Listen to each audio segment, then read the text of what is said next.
Paul, in terms of the build-up, great explosive run by Phil Foden, who really created something when he came on. And of course, the little head-on by Kevin De Bruyne, clocking his first assist of the season as well. You must have enjoyed that. I did, and it just shows you how if the opposition teams, and Arsenal, to be fair to them, for most of the game got their press bang on. Yeah. Just before it, I think with Ramsdale's first save, I think it was Declan Rice went in and Rodri didn't quite get there and they broke the press, and the same happened. You know, Partey, we're probably saying that if he's not already been booked, he probably takes a booking there on Phil Foden. Yeah. Takes the yellow and stops it, but then how quick they were in transition. You know, we all know how good Phil is.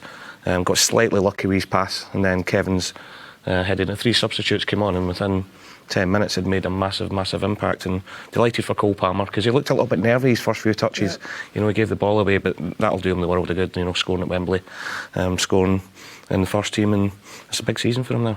Yeah, Phil Foden, we mentioned him there. He felt like he really made an impact when he came on, and I imagine he's going to be really happy with his performance in terms of looking to Friday when we have our first game. Do you think he did enough there to perhaps get himself into the 11 for next week? Again, I think he's just, what you can see, but Pep's got different dynamics. Yes, Phil plays wide, but he's not a Jack Grealish. Jack will, shows good discipline and stays wider on the pitch. Phil will come inside and he will cause different problems for the defending team. So and it's good to have different dynamics, different movements, different strengths with individual players. It's vitally important because it's a long season, that Premier League. Did you learn anything new about City today, Kevin? Yeah, I did. The confidence of the treble for the first half an hour, I was like, because no matter what Arsenal tried, City just got out of it, and they got out of it very easily. And look, we know it's for a trophy, etc. But Manchester City are not physically where they want to be. If they were where they want to be physically, the game would be over. I think the game would have been over. So Arsenal, I believe Arsenal got a little bit lucky today that Manchester City weren't quite at their level. But I still think Manchester City are going to be that team to beat. That's for sure. Yeah. In terms of Arsenal, did you learn anything new? Yeah. Listen, I learned that Arsenal can work it out on the pitch. They can work out the press, which is really important against a team like Manchester City. And they were willing to change to 3 at the back to go for it against Man City. And yeah, you might end up getting beat 2 or 3, but you have to go for it. Nice to see Smith Rowe come on. And, you know, it's nice for Arsenal to finally get a little decision and beat Man City on penalties. Psychologically, we talked before the game about what it means, and for me, I wanted a City victory to keep that psychological win over Arsenal, making them feel like they can never beat us. How does that win on penalties, which was the 3rd time in 7 years that the Community Shield has been won on penalties, how does that by Arsenal? How does that affect the psychological battle? I think from Arsenal's point of view, we said it before the game, I think it was really important that they put to bed their record against Man City, and as Kevin said there, to win a trophy. I think from Man City's point of view, that they'll know that they dominated the game, that they'll know, not in an arrogant way, that they're superior at the minute. Not just in the 11 that's on the pitch, we keep talking about the squad that they've got.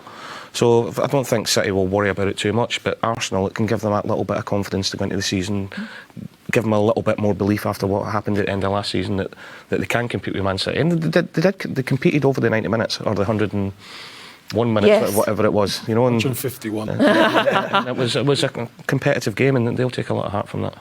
Winning a game on penalties like that, Keith, does it matter? Obviously, they've won, that's the main thing, but in terms of their preparation, in terms of the psychological battle, will that matter to them? For Man City, again, it's a great opportunity to get competitive minutes before the start of the Premier League next season, and that's the mindset. Nobody likes losing. No matter how you lose. And again, there's positives to take out of it. Good discipline. I think from both teams, I think they showed good discipline. The dominance and the rhythm and the timing of Man City, you can tell very good. They're not far away from where they want to be. They've got a tempo about their play that is evident, and they've got a squad that's capable of dismantling any team in the Premier League. Yeah, they're disappointed, I think. But Arsenal, second half, I think they had 1 deflected shot on target, and apart from that, no real threat. So that could be a concern, but positives to take from Man City, good discipline. We're mentioning there, we're joking there about the time that was added on. 10, 11 minutes added on, which of course Arsenal scored in today. You'll be hearing a lot about it this season, these new directives that the referees have received to cut out time wasting. We also saw it with several of the yellow cards today as well in associating the time wasting. So I would love to get all your opinions as players and managers as well. I host a radio show. Yesterday I hosted a radio show that was covering the Football League. The radio show started at 5 to 3 and finishes at 5 o'clock. There was only 2 championship games that were finished at 5 o'clock. So our radio show, which is dedicated to the Football League, went off air with all of the games, the majority of the games still going. There was an immediate conversation after the time of the radio show is going to, it's a national BBC radio show is going to have to change because of this directive.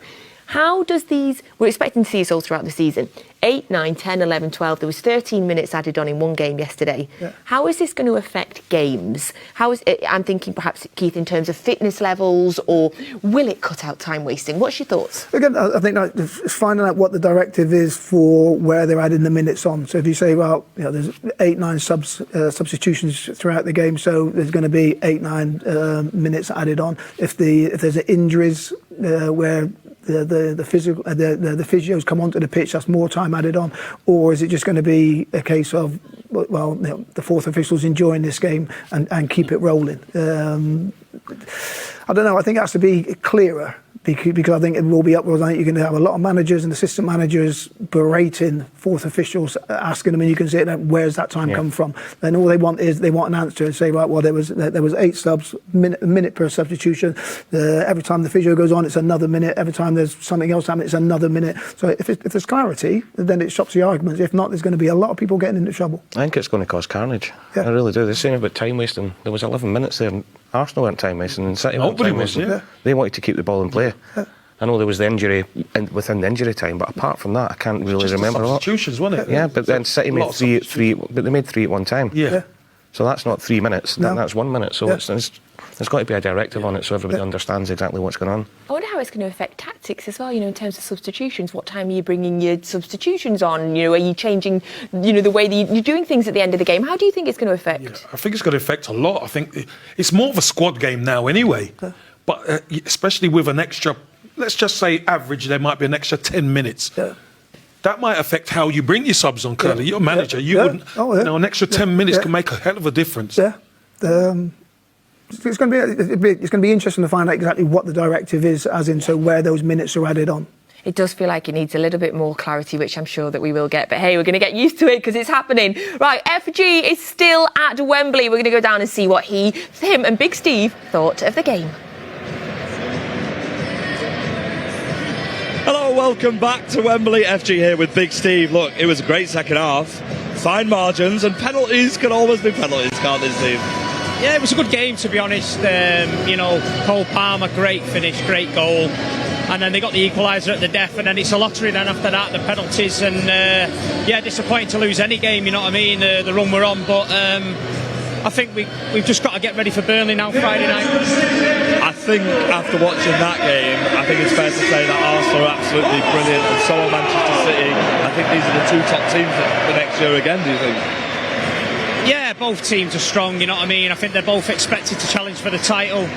I think there's some positives out of the City game today. Obviously the goal by Cole, Kovacic again, I thought was really, really good. And just try not to be too downhearted, you know what I mean. We've not had a bad run of recent times, and it is what it is, and fair play to Arsenal. A quick reminder to everyone watching, last season we did actually lose the Community Shield again, and well, what a season we ended up having. So it isn't the end of the world, it is penalties, it is a lottery. Let's go back to that Cole Palmer goal. So happy for him. He has had a great summer with England. Maybe it's Joni Lescott's coaching, but what a goal that was. No, he had a chance just before that as well, and then he couldn't quite get it round the keeper. It was brilliant, and it's great to see him score like that. And these games are there to warm everybody up, get minutes in the legs, and get us ready for next week against Burnley. And like you said before, we've lost the last 2 Charity Shields, you know what I mean. We're winning European Cups, but we can't win Charity Shields. But I'll take it. But yeah, it was a great game.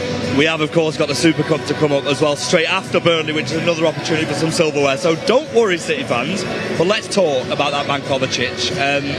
it seems like he's been in sky blue for so long. He makes everything look so effortlessly good, and he's just very, very appealing and very nice to watch, especially in this Pep side. Good signing, you know what I mean? Pep Guardiola knows what he's doing.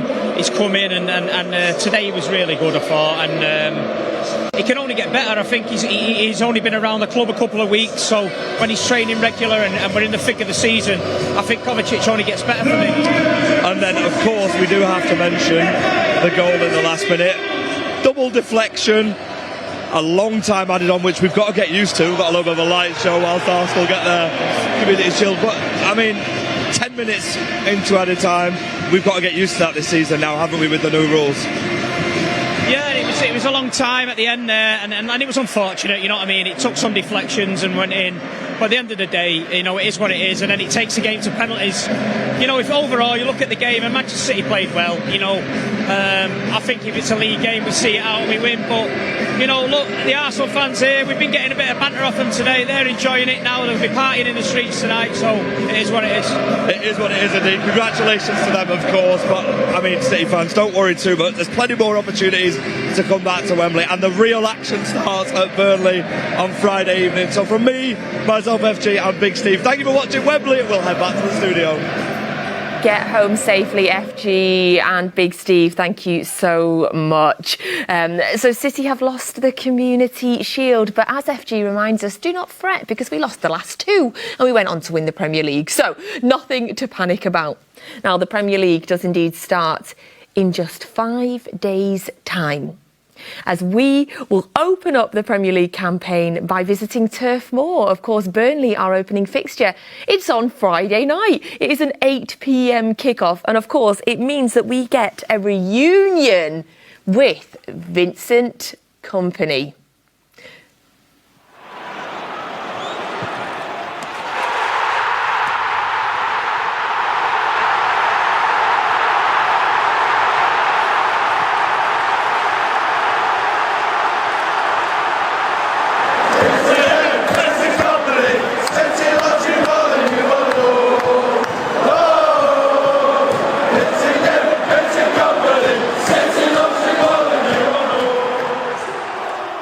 Yes, that's right. We will kick off our Premier League title defence against Vincent Kompany's Burnley. Of course, fresh from an incredible season in the Championship, a season in which they won the league by an absolute canter. 101 points they surpassed in the Championship last season.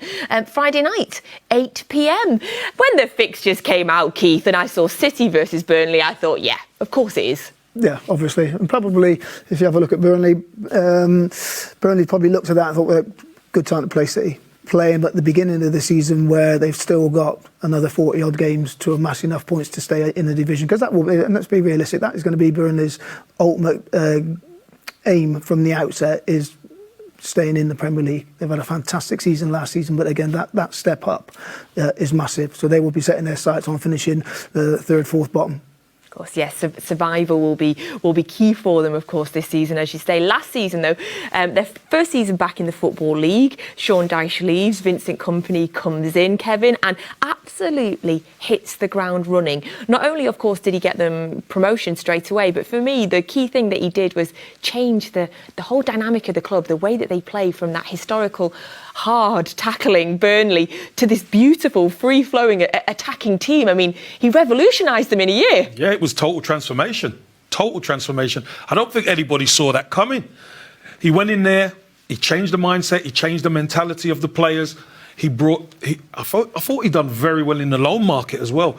Got a couple of players from Southampton, etc. Brought them in, and they just played teams off the park. And what a way to do it, doing it the right way.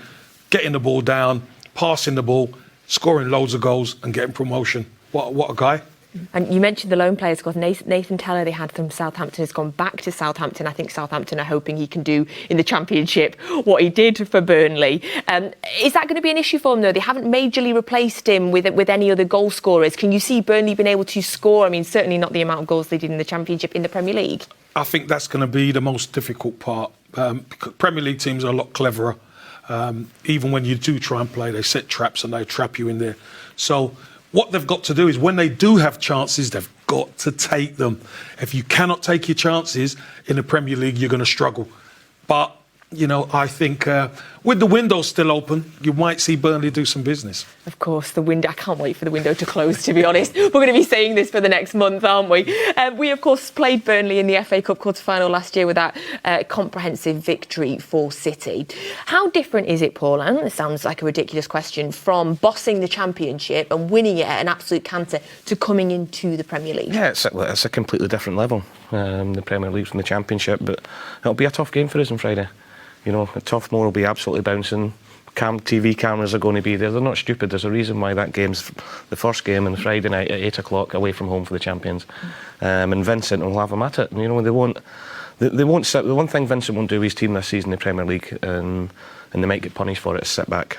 You know, he's got a philosophy that runs straight through the club. The turnaround and how quickly he done it last season was phenomenal.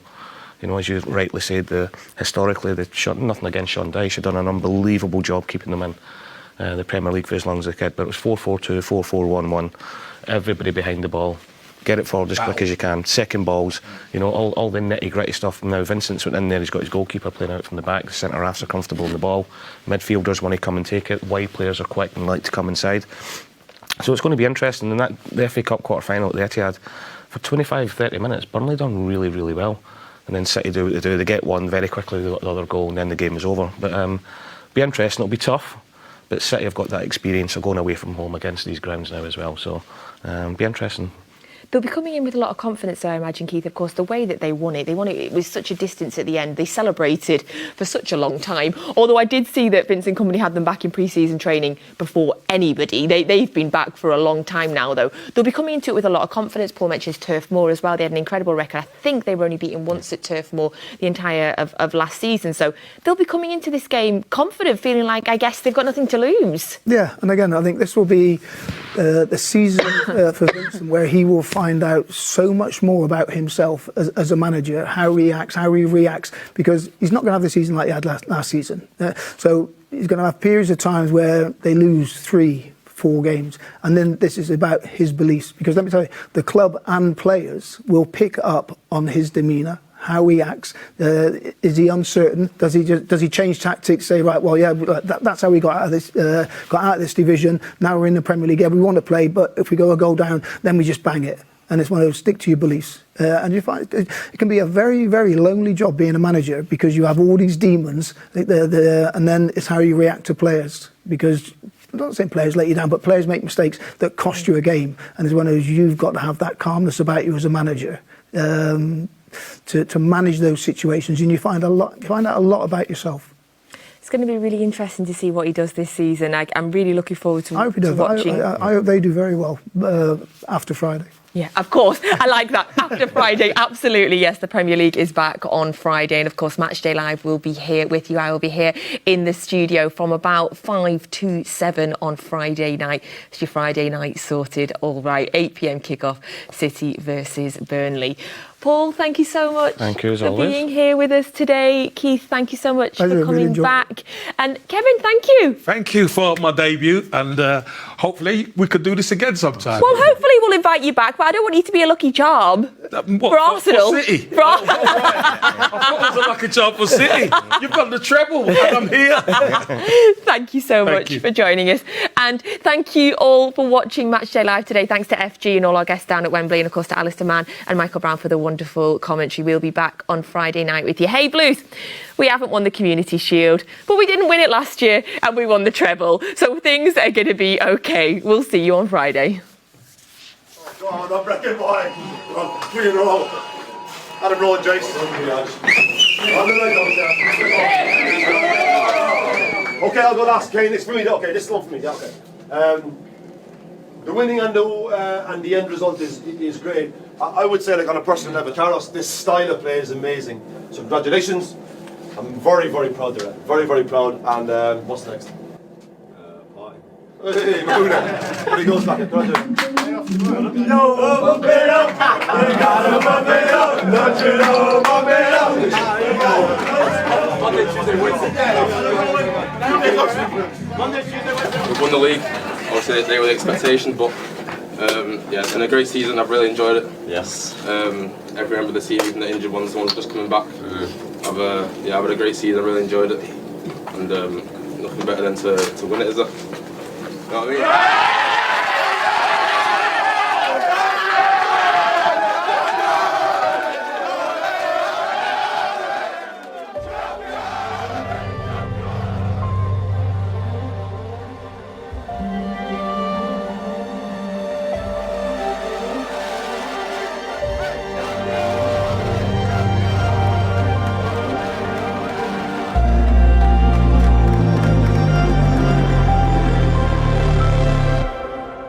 You know, everyone's quite young, one of the youngest teams in the league. For everyone being young and being able to do what they did, yeah, it's great, considering it's the first time. The thing that makes it so unique is that each year there's 5, 6, 7 new players who come in. So the 4 or 5 from the previous year join with 5 or 6 new players who've been promoted from the under-18s, and yet they've still maintained that winning formula. So they're still doing the things that will make them hopefully one day graduate to the first team squads. And to do it for 3 years in a row says so much, not just about the players who are in the EBS for that season that then win it, but it also says that the under-18s, the under-16s, the under-15s, that progression ladder is working successfully. Yeah, you just got to give credit to the staff, because without them, I know everyone says this, but without them we wouldn't have been in the position to do it.